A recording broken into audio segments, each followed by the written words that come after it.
ఇక్కడ ఇంకో విషయాన్ని కూడా స్పష్టం చేయదలుచుకున్నాం.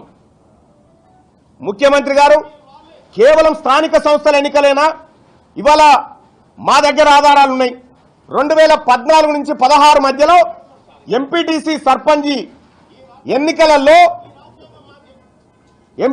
సర్పంచ్ ఎన్నికలలో ఆల్రెడీ బీసీలు 45.2% సీట్లలో బీసీలే ఉన్నారు.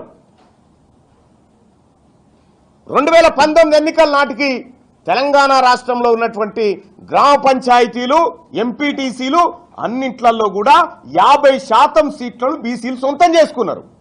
ఆల్రెడీ మేము అనుభవిస్తున్నది ఇడిచిపెట్టి మేము ఏదైతే నష్టపోయినామో విద్యా ఉద్యోగాలలో ఆ విద్యా ఉద్యోగాల మాటెత్తకుండా మేము ఆల్రెడీ పొందుతున్న దాన్ని మీరు మాకు ఒంటె పెదవులకు నక్కాశ పడ్డట్టుగా మమ్మల్ని అక్కడ చూపెట్టి విద్యా ఉద్యోగాలలో మీరు మాకు మోసం చేస్తూ ఉన్నారు.